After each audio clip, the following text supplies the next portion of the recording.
A very special welcome to you this wonderful Wednesday afternoon. Yes, indeed. It's 3:11 p.m. studio time, and it's the 22nd day of May 2024. A very special day for some people. Maybe you might just be finding out who exactly those people are. My lips are sealed right now, but let me specially welcome you to Hard Facts this afternoon. It's time for us to get into the roundtable and look at the top 3 stories in our headlines today. And I'm excited to be having Mr. Majeed Dahiru join us. As always, we usually have him on Wednesdays, and I think this is my first time of having to host you specifically. The last time I was here, Kim was around. But today I have you all to myself. Good afternoon, Mr. Majeed. How are you doing? Okay. All right. I hope everything is going well with you. How's your day been so far? Okay, well, quite well. So far, so good. So far, so good. Yes. You're smiling. You have a smile on your face. I'm sure you know I'm smiling.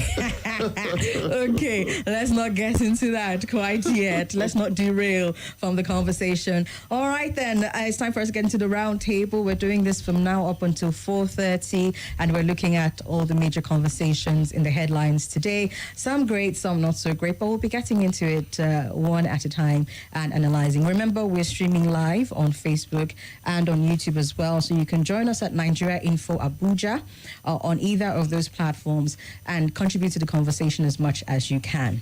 Starting off, let's get into security matters. Yesterday, the news first broke that a community in Plateau was attacked. We had the Zurag village in Wase, local government area of Plateau State. Apparently, when the news first broke, we were hearing reports of about 40 people.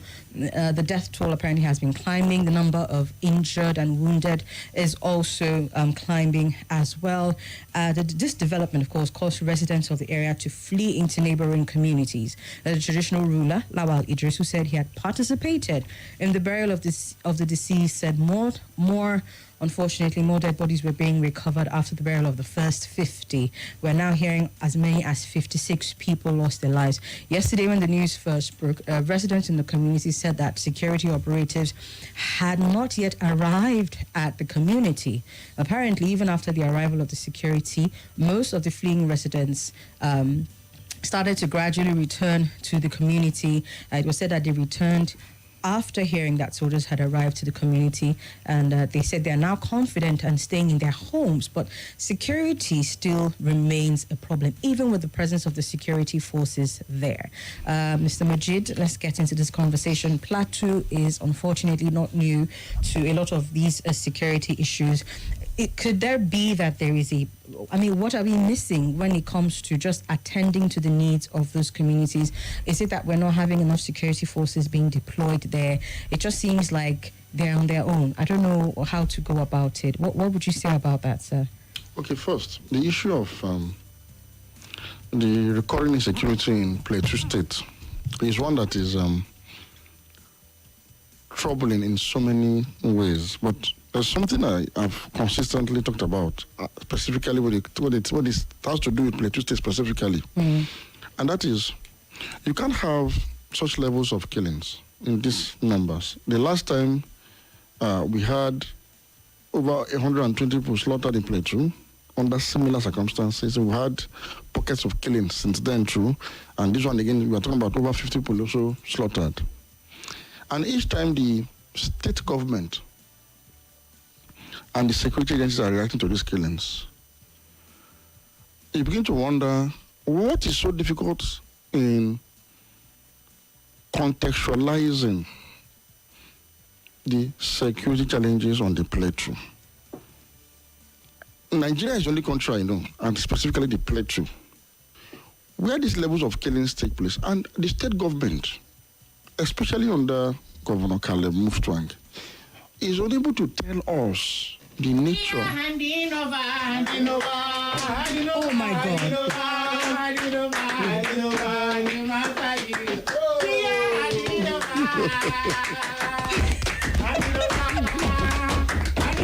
What is going on? You're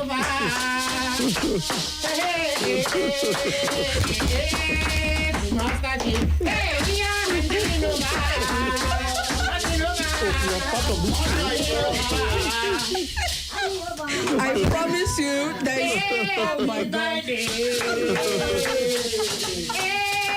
birthday, happy birthday, happy birthday. Oh my God. Happy birthday, happy birthday, happy birthday. Oh my God. Happy birthday. Our sponsor wants to say something. Oh my God. Oh my God. When your birthday approaches, it's a reminder that you were giving birth to a day. And we are here. You know when they say we day with you because it's your birthday. Because there are other days that people might not be able to day with you. But on your birthday, they have to compulsorily day with you. Please. Wisdom will not wound you. Happy birthday. Thank you. So what do I have to say? I'm in shock. Wait. What kind of shock? Band A or band B or band C? Or bandits. No, not bandits. Definitely not bandits. But just in case my colleagues are just the craziest people. But thank you. Thank you so much. Thank you. Thank you. Why are you for me? I don't know. Because See, Abuja, just in case you don't know, let's reveal the secret. Oh, Lord. This is a refined tog. That's not true. Wait. She's a damsel at day and a tog at night. Yes. Political talk. No, my nighttime constituents know that is not true. I'm gentle. No, on air, you are an angel. Off air, you're a tog. We know. If you know, you know. Oh, my God. Yes, swat, even you, swat. Ladies and gentlemen, we now return back to normal programming. Scheduled programming. Thank you. I'm looking at my song test from Africa. Oh, my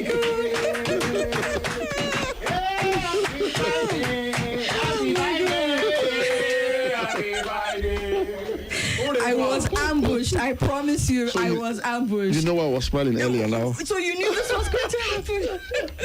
Happy birthday. Thank you, Mr. Majeed. Ah, my goodness. Yes, SWAT did this. SWAT did Yes. this. Oh, wow. Okay, now I feel like we should go on a break and come back. All right, it's still Roundtable here on Hard Facts. Forgive my colleagues for just being who they are. But yes, indeed, thank you to everyone. I'm seeing messages already. Thank you so much for your messages. Okay, back to regular scheduled programming. I mean, we're handling something that I don't even know how to get back to at this point. No, Let me just let Mr. Majeed take the up. Plateau issue. Yes. So I've been worried about the fact that nobody seems to have been able to tell us what exactly is happening on the Plateau. Yeah. I've called out the governor of Plateau several to say, tell us who you suspect of being behind the killings in your state. Is it a group of people? What is the motive? Is it an ethnic warfare? Is it from herders clashes? Is it religious in nature? Is it political? Who are the individuals behind it? A state government in the list is supposed to have enough intelligence to name names. Because to solve a problem, and for us as commentators to be able to dissect such an issue and proffer possible solutions, we need to have it on authority who are the likely suspects. For instance, in the southeast, where we had some disturbances that became like a full-blown insurgency, we knew that there were separatist elements of IPOB and ESN extraction. They were protesting the arrest and detention of their leader, Nnamdi Kano. Yeah. So in trying to resolve that problem, we're able to say, okay, can we have a political solution to it? What do we do? What do we do about the issue of sit at home and the enforcement of sit at home? We're able to direct our commentary at the right issues. Now, when it happened in Benue, the governor came out to tell us, okay, killer herdsmen are responsible for the killings in Benue. And again, we directed our commentaries towards the authority to say, rein them in. Now, banditry too, we also have an information about banditry in the Northwest. It has come from both the governors and from somebody like Shegumi, who has told us openly that these are former herdsmen that have gone rogue and that this is purely a commercial enterprise, leads to some level of ethnic tensions. So we also know how to direct our, commentaries and to whom. Now, when you have issues in the Niger Delta, for example, we know issues of social injustice arising from environmental pollution and neglect of the region that produces the water of the country. So we know who to talk to. In Plateau, the governor, the political leadership, and the security agencies there have not been able to tell us what exactly is happening, who is responsible for killing of people in these large numbers. And I'm challenging the governor because I don't know what to say much about this. I'm challenging the governor and anybody from Plateau to tell your governor to address the world and tell us, as the chief secretary of the state, if you don't have the means to prevent these killings, you should have the intel. The community should have been able to inform you who the assailants are, so that we know how to begin to direct our interventions in order to achieve possible solutions. He has not been able to summon the courage to speak to these issues as is expected. All we hear is, it's not ethnic, it's not religious, it's not this, it's not that. And then the army authorities in the state, the Operation Safe Haven military initiative is headquartered in Plateau. All we see is meetings upon meetings between communities, talking about non-kinetic approach to solve the problem. And every time they do this meeting, weeks or months down the line, the killings happen again. And the army authorities have also not deemed it fit to change tactics. You cannot fight kinetic insecurity with non-kinetic approach. It does not happen anywhere in the world. I don't know why the armed forces, particularly as it concerns Plateau, are deploying the so-called non-kinetic means by calling meetings and organizing peace meetings between communities, as though the people responsible for the killings of 120 people, 10 people, 20 people, 30 people, and 50 people now are these people sitting down in this meeting. And if, for instance, without necessarily considering but not assuming that the people that you have assembled are the ones responsible for the killings directly or indirectly, you should be arresting and prosecuting them, not holding meetings with them for peace talks. No. Nigeria is a country of laws. Laws must be enforced at all times. I've said this severally, that the security agencies, the army, has no business with so-called non-kinetic approach to security. That is supposed to be within the purview of civil authorities. Political leaders on one hand, who should ensure equity and justice. Equity and justice in every aspect of governance. Where nobody is regarded as a stranger or a settler or a non-indigene or a minority. No. That is, anybody that is domiciled, for example, in Plateau State, whether the person is of any ethnic group or religious group, must have equal access to state protection, equal access to state resources, equal access and opportunity, politically and economically, without prejudice to the ethnicity. That is a non-kinetic way of fighting insecurity, because if you take care of the fundamentals, that should ensure peace. However, if for any instance, any reason you have intel that as part of these measures, somebody wants to foment trouble, before the person foments the trouble, the state will be proactive enough to neutralize the person. It's called nipping in the bud. The act of, or the practice, or this culture, or this method of calling communities for meeting after 50 people have been killed is very wrong. That's why you think it keeps recording, because nobody has been sanctioned for it. And you give an impression as if the people that are gathered, these elders with their chieftaincy crowns and their whatever, are the ones responsible for the killings. I do not think anybody who has killed somebody will be in the village for you to call for the meeting. For a few to see, you have a chance to bloom because you deserve.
This is Nigeria Info. And I mean, you've said quite a lot, Mr. Dahiru, on the situation in Plateau State. But here's another angle I want us to maybe perhaps look at this from. You talked about the fact that maybe some state governors in their own situations came out and, said, okay, these were the people who were causing the havoc. These were the people who were causing the havoc. But you touched on something that I feel is the biggest problem that we have when it comes to addressing insecurity in our country. And that's the fact that, name them or don't name them, do you ever see these people being arrested? If they're arrested, are they prosecuted? If they are prosecuted, are they convicted and given the necessary jail time? Because, these things are thriving because nobody is doing what needs to be done. I mean, you can look at Plateau State and say it has its own peculiarities, but across the country, whether it is Zamfara, where banditry, prevailed so much so that it's said that in some places now, I mean, when you look at it, it's like they to some extent they are in more control over certain communities even than the governors of the state. When you look at it across the country, why do we not have leaders from the traditional to the what they call it, to the governors to the president, who can just get a handle on this security situation in the country and stop it? I mean, I started to have a similar conversation with a guest yesterday, and we couldn't get to the end of the matter.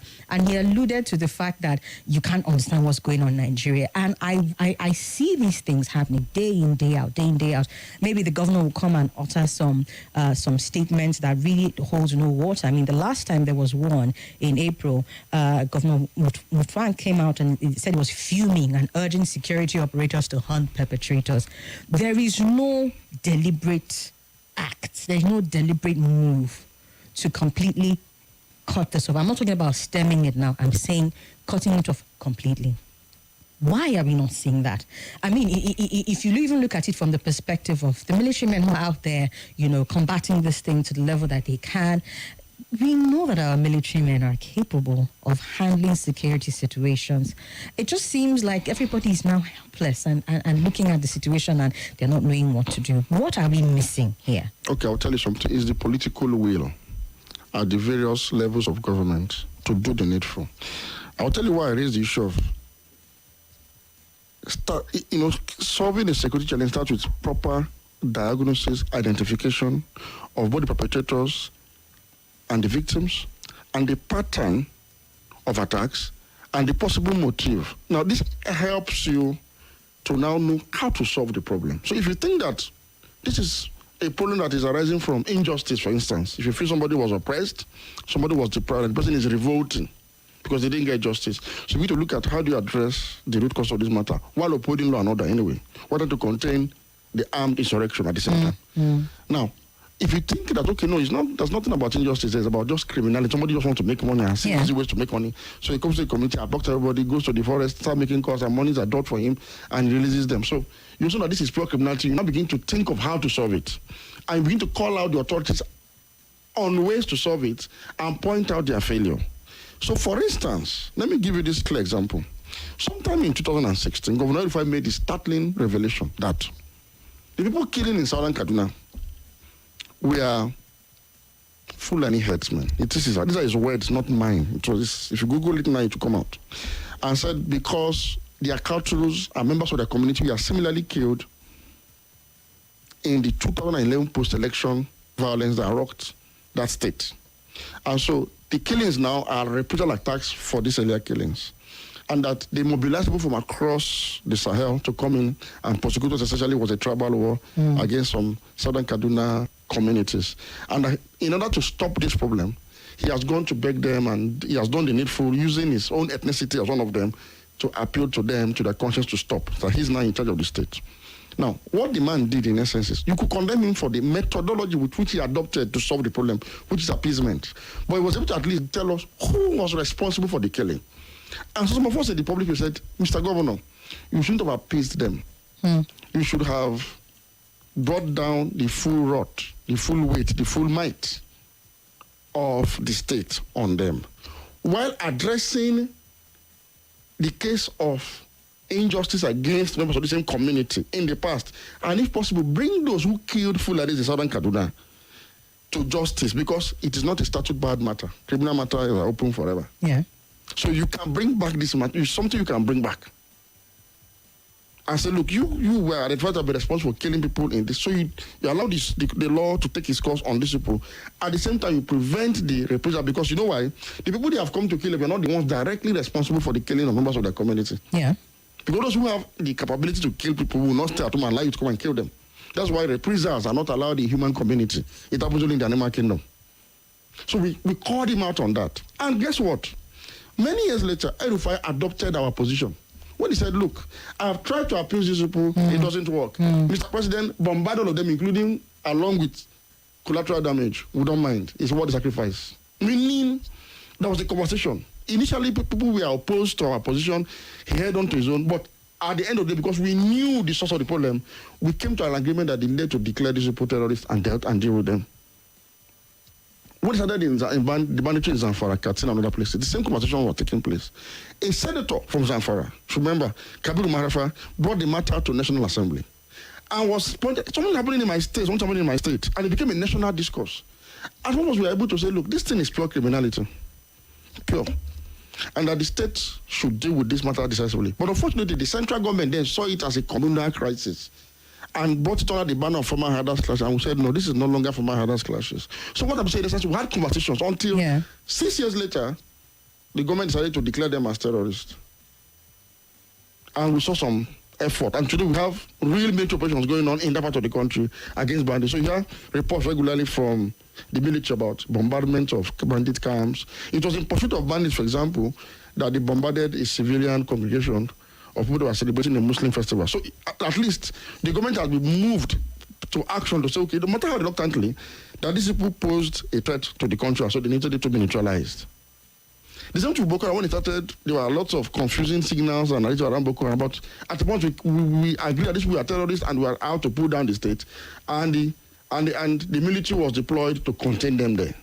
I am saying that in the case of Plateau, the governor, like El-Rufai did in Kaduna, like Senator Kabiru Marafa did in Zamfara, like Otom did in Benue consistently, the governor of Plateau has not told us who's killing his people.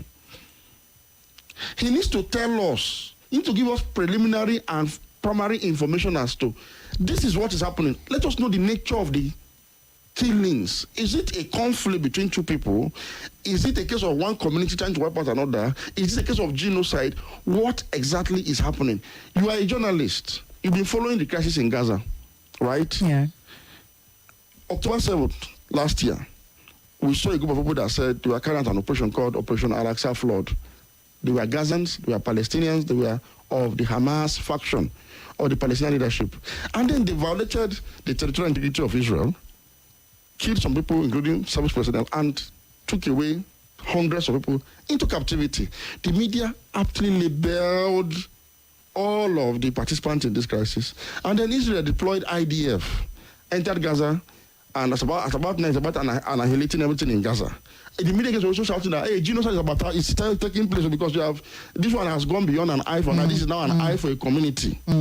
Why? Because we know those that are fighting. So we're able to make commentary, we're able to intervene, the world is able to come and say, okay, how do we solve this problem? And ultimately people are saying, well, to solve this whole crisis once and for all, the two-state solution of having an independent Palestinian state, side by side, and Israeli state may just be the final solution. Because we know what was happening.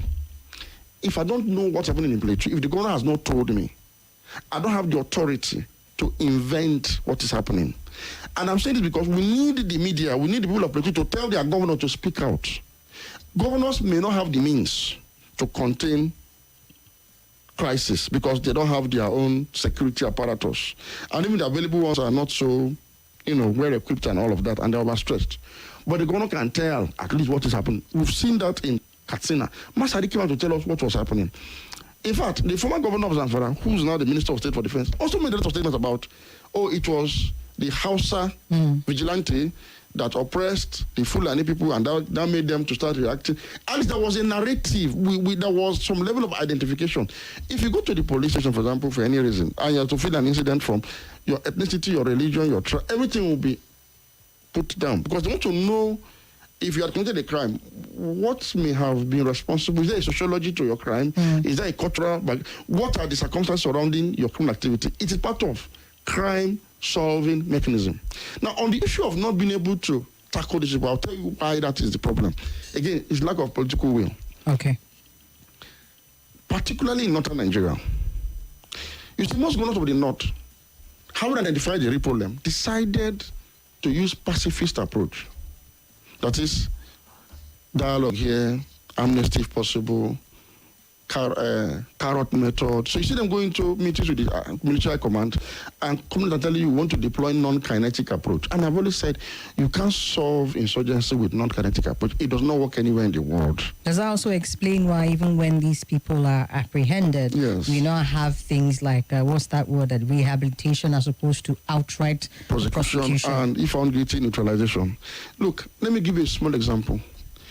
Among the 19 state governors, I knew of one, there could be more governors. I knew of one governor that consistently opposed any idea of amnesty, of non-kinetic approach to issues.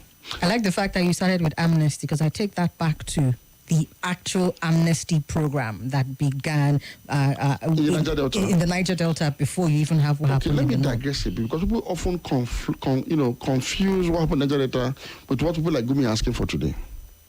In the case of Niger Delta, the oil wealth of this money comes from that region. That region was abandoned, neglected, polluted, and left to rot away. So the Nigerian state offended the Niger Delta people. We offended them over the years. And because Nigeria's politics is identity-driven, they constitute what we regard here as minority. So they didn't have the power to become president, even during military or during civilian democratic administration. So those who had the powers appear to have benefited more. The elites from that part of the country have power, benefited more from the oil resources of these people and left the places to rot away. So naturally, there was an agitation for justice. It started peacefully. So Kesaruwa was killed in the process. So it now went violent. So, okay, since peaceful one didn't work, violence. Now, President Obasanjo did not offer amnesty, but through some compromise between the executive and the legislative arm, NDDC was established to boost developmental effort in the region, since development was a challenge. While that was going on, there was a militarization of the zone. Make no mistake about it. But when it looked like the Nigerian state needed to do something much more than this, President Yar'Adua and Atiku Abubakar, then vice president, they contested against each other alongside Buhari in 2007 election. Atiku was one who made the proposition for the creation of a Niger Delta ministry, just like a Ministry of FCT, to take care of the Niger Delta the way FCT, for example, enjoys some level of attention. It was in his blueprint. Though not in the original blueprint of Yar'Adua, but when he won election, he picked that from Atiku and floated the Ministry of Niger Delta, in addition to NDDC, in order to give more development, to address the issue of economic and social injustice, as well as exclusion that these people have experienced. And which was beginning to affect our oil output at that time. Output dropped to all-time low. So they felt, look, in addition to military method, you also need to address the underlying issues. Make no mistake about it. Yar'Adua launched a comprehensive military operation across the Niger Delta states. There was an STF command in every local government of Niger Delta. Yar'Adua bombarded Baramatu Kingdom, bombarded the palace in Baramatu. In fact, that was the first time I saw air action in air operations in Nigeria after the Civil War. It was in Niger Delta under Yar'Adua. People forget this. It was under this pressure that Tompolo Yasin was smoked out of Camp 5. His camp was raided and smoked out. So now this pressure that Yar'Adua said, I have a duty as commander-in-chief to maintain law and order through military means. But I also acknowledge that we have wronged this region. So I'm willing to combine carrot and stick at the same time. And so the promotion of, okay, can we now grant an amnesty? Everybody's willing to drop arms and this can be rehabilitated, blah, blah, blah, blah, blah. That was how that program came into effect. The government never eased military pressure. So it was under military pressure, militarization, that these people saw that, okay, since these guys are serious and we have a good offer, why not just accept? And they accepted. And the man lived up to the agreement he reached with these people by implementing fully and integrating Niger Delta into his administration and agenda, to the extent that, believe it or not, the critical stakeholders in Nigeria, including ex-militants, fell in love with Yar'Adua. That when Yar'Adua didn't hand over to Jonathan, The agitation for Arab to hand over was not coming from the Niger Delta because they loved him so much. Because he fulfilled all of the contractual obligations he had with them within that brief period. What am I trying to say? While doing the needful, he held on to the military option because he had the responsibility to secure the state. The case of bandits in the north, nobody offended them. I repeat, nobody. We didn't marginalize anybody. In fact, each time Gumi comes up and talk about amnesty, I wonder. In his words, he said these are Fulani tribesmen, herdsmen that are protesting injustice. And I'm like, this is an ethnic group that has enjoyed power at least in the last 8 years by a man who identified as one of them. Secondly, this is an ethnic group that controls the traditional institutions in the most part of northern Nigeria, across the three geopolitical zones in the north.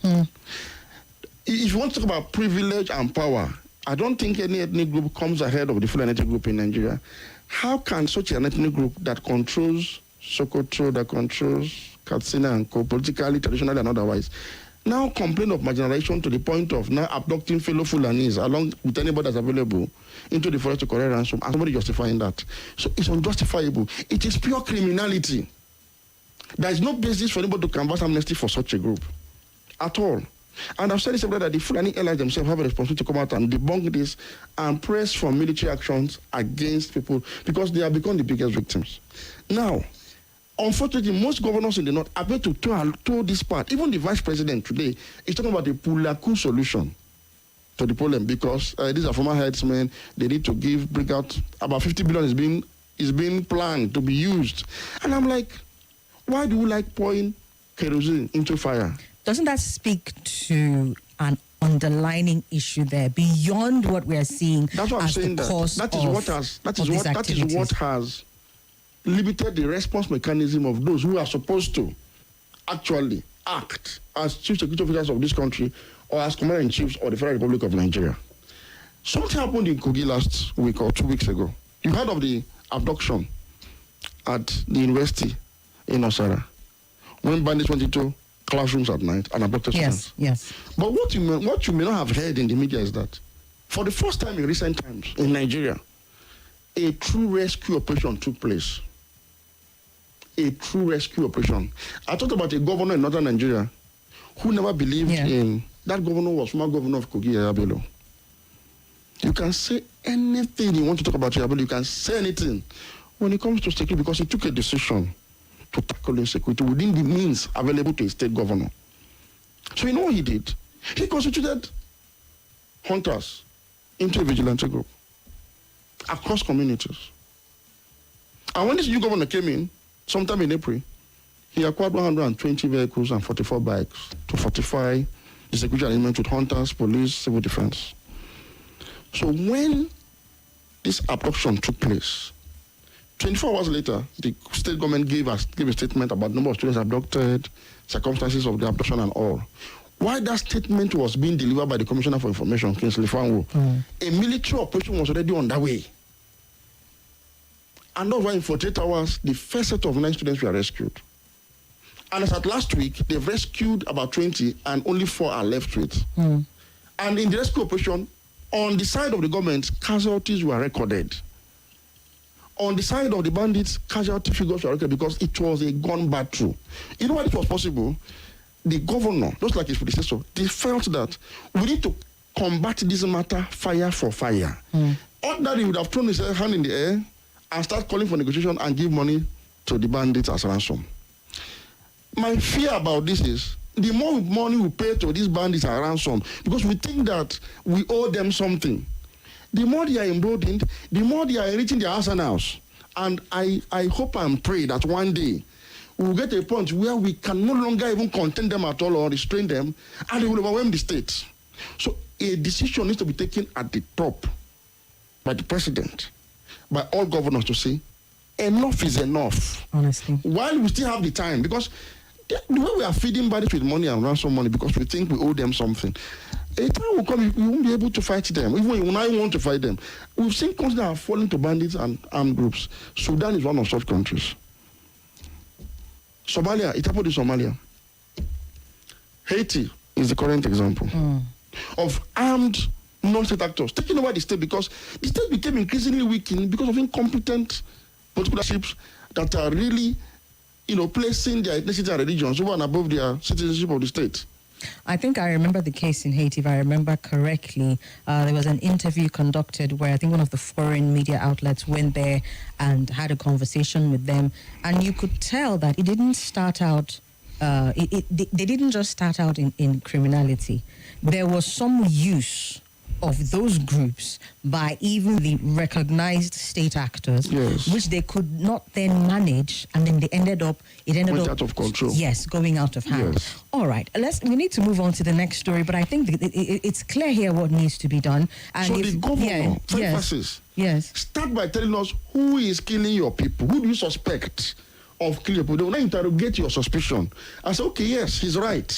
The people killing these people are people of so and so ethnic stock, religious stock. This is the motive. This is the modus operandi. We can now start calling authorities to say, if this is the case, why not do the needful?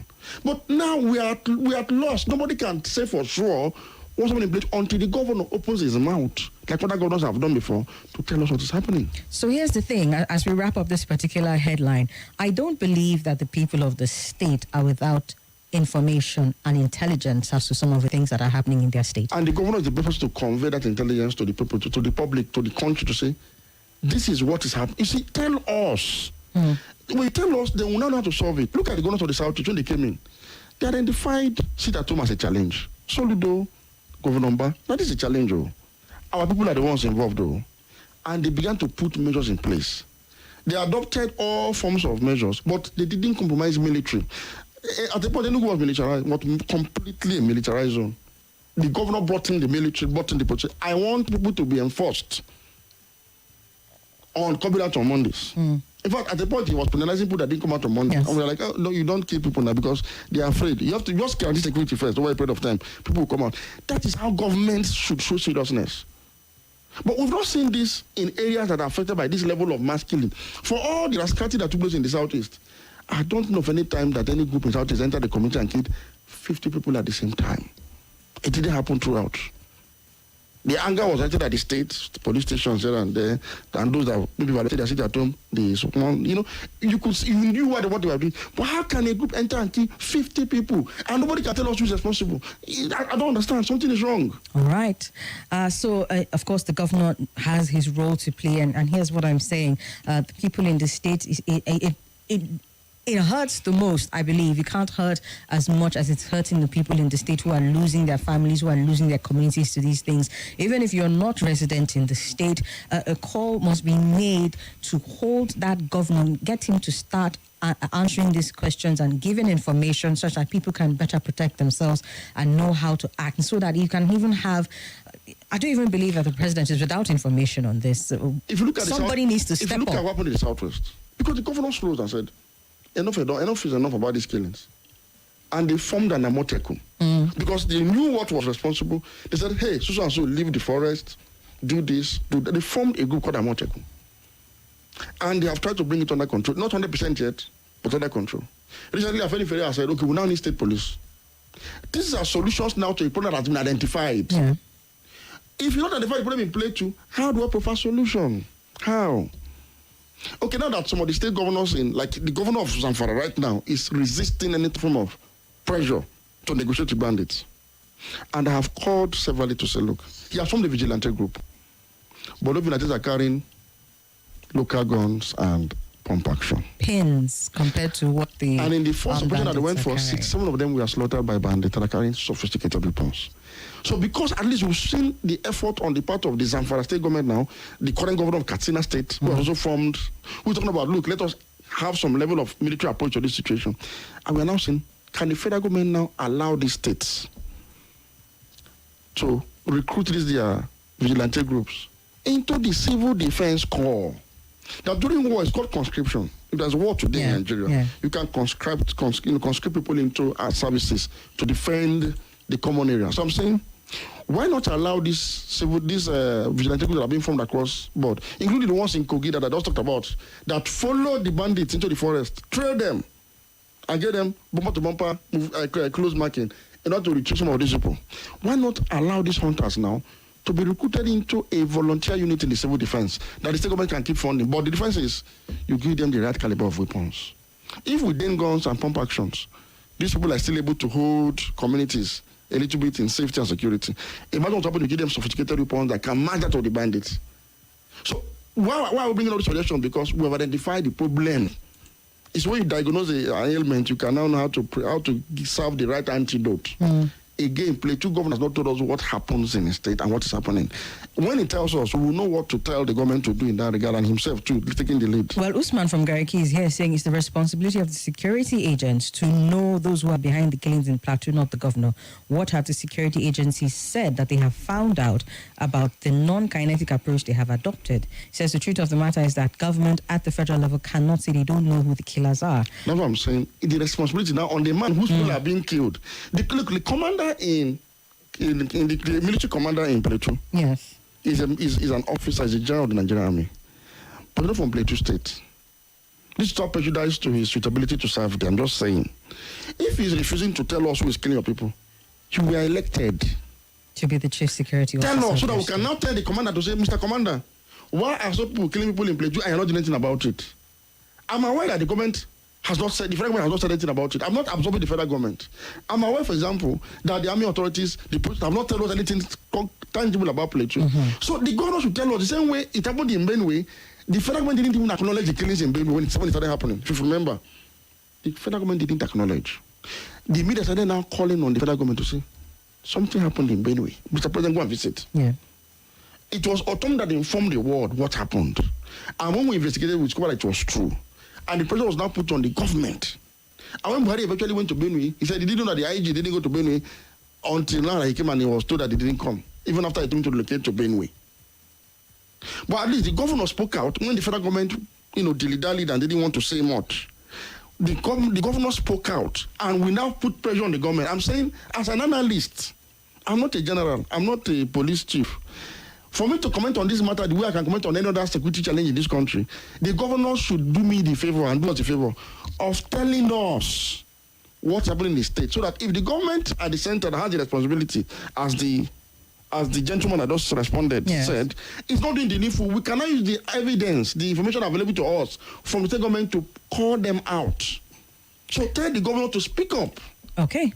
All right. The people of the state, again, I take this back to you. Honestly, I wish we could get to a point where things persist as long as they have in a state like Plateau going on like this. There are outright calls for any form of incompetency to be swiftly dealt with. We need to go on a quick commercial break. When we come back, the conversation on the roundtable continues. We've just been on one story.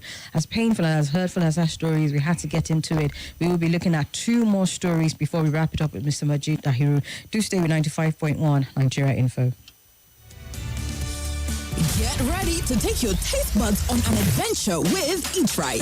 Experience meals made with love, served with smiles and a chilled, refreshing bottle of Pepsi. But that's not all, guys. Eat Right is here with Happy, Saudi Arabia's biggest fast food restaurant with over 37 years of success serving customers across major cities in the world. That's right. Eat Right and Happy are now open in Abuja and Kano in partnership with your favorite cola, Pepsi. So you can now start enjoying confirmed experiences with you and your loved ones every time you walk through our doors. Join our community by following us at Eat Right NG on Instagram, Facebook, TikTok, and at Eat Right FS on Twitter. Eat Right, more than a meal. It's a lifestyle.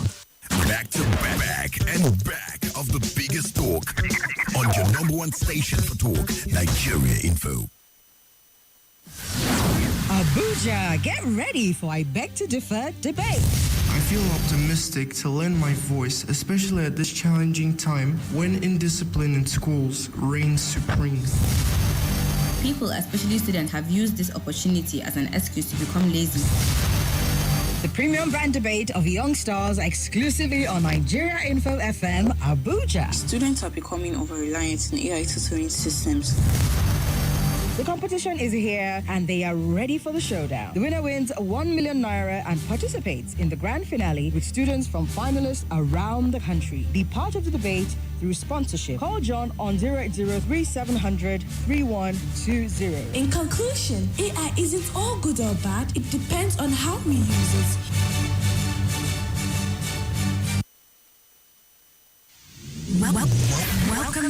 to Hard Facts. This is Hard Facts. Hard Facts. On 95.1 Nigeria Info.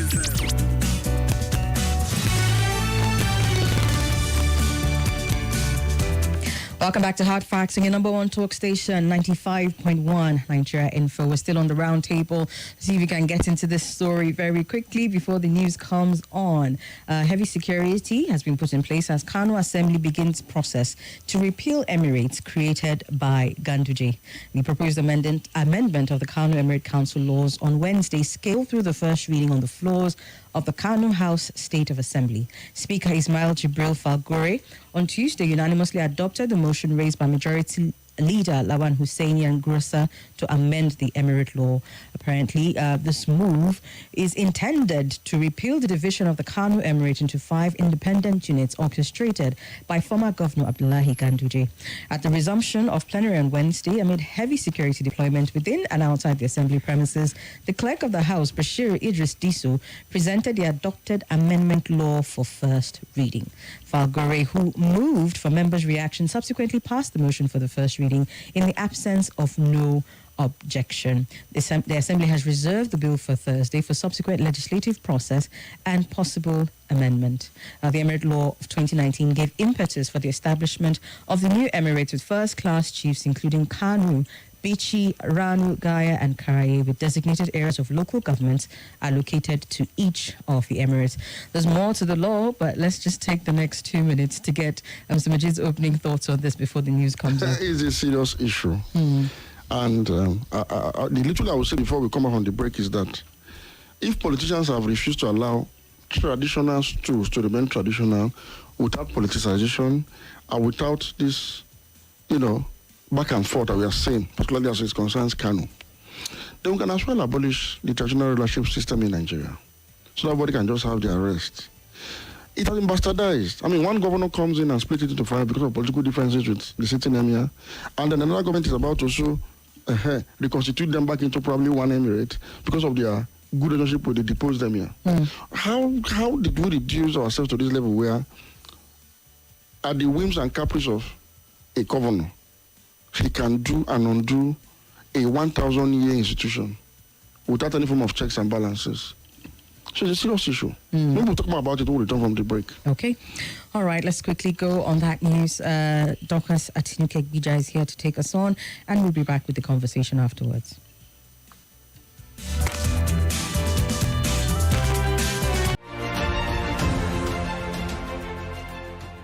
This is Nigeria Info.